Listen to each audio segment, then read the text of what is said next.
the way that you teach is using applied psychology. Obviously, there's scientific background to that, and it's anchored in economics and then aligned with cosmic law. So tell us a little bit about that. Yeah, so if you go further down, so first off, most people think of psychology as either some sort of quackery or kind of a talk therapy. So I call it talk, tissues, tears, and Thorazine. Thorazine? Thorazine or any of the psychotropics, anti-anxiety. So it could be Prozac, Zoloft, Xanax, Ambien, dozens of more today. But that's kind of the model, right, that people think of. But if I look at psychology, I use it as a much broader term. So this is going to be the study of the mind, behavior, feelings, actions. They can be unconscious or conscious. Now, some would argue that would be unscientific, and that's why then within these fields, you begin to see the emergence of cognitive science and neuroscience. So my view of psychology includes cognitive science, which is going to be the interplay of processes and decision-making,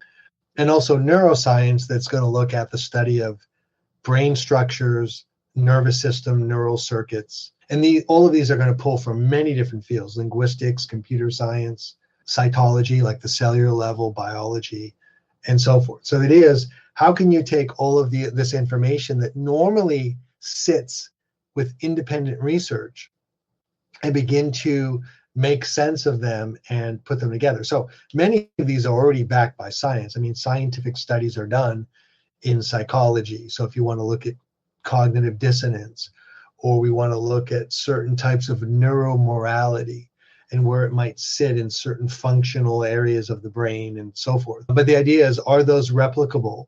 And what happens when you stack them together? So on the one hand, you can say that this particular gun works great, or this barrel or howitzer, but how does it work at altitude in North Korea in the winter, right? When you look at the Korean War, they had a lot of issues with, well, luckily with the M1 Garand, it had enough kick that it would be fine, but some of the lower powered weapons, you lose a lot of barrel pressure under those conditions and so forth. So the idea is stacking these together, and then I take what I've begin to use and then test these again. So using empirics and then other things that I might test. So there's a scientific method. And again, what is science? Depends on how you define it. But the idea of, let's say, well, first off, it comes from Latin for knowledge. So a systematic method of building or challenging, categorizing and organizing that information, ideally with some sort of testable hypothesis. But even with that, we run into the issue of, Thomas Kuhn and his book, Revolutions of Science, right? What happens when there's a paradigm shift? How do we know, right? If you define a crow, I think he talks about crows. If you define a crow as having, black color and this particular, these phenotypes and these structures and so forth, when you come across that same bird that's white, is that still a crow, a white crow, or is that a different paradigm? What I'm doing with all of this is constantly testing.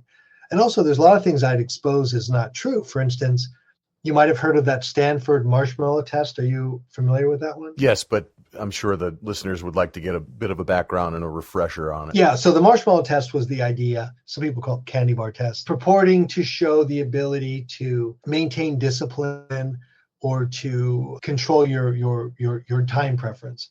So the idea is you bring in young kids and you'll tell them that there's going to be a certain candy bar or marshmallow that you can get now, or locked away in this drawer, there's a second one just like this.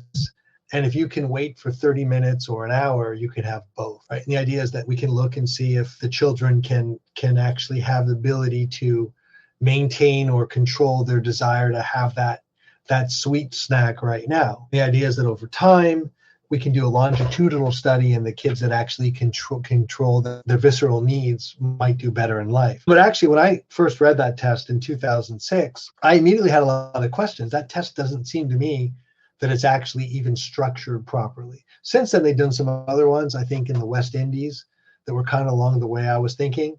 But the idea is, what if you don't like candy bars? Now you're not even testing the ability of discipline.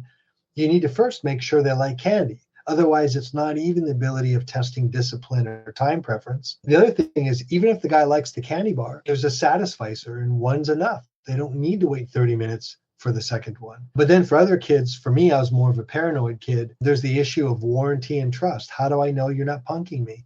How do I know that by waiting, you're going to give me and follow through? If the candy bar is in escrow, now kids are not going to be able to articulate that, but a lot of kids are smart, think that way. Sure. A bird in the hand is better than two in the bush. Exactly. And so many times we find these tests are not structured properly. We see this with the Milgram test over, control and pain and many other ones which are coming to light.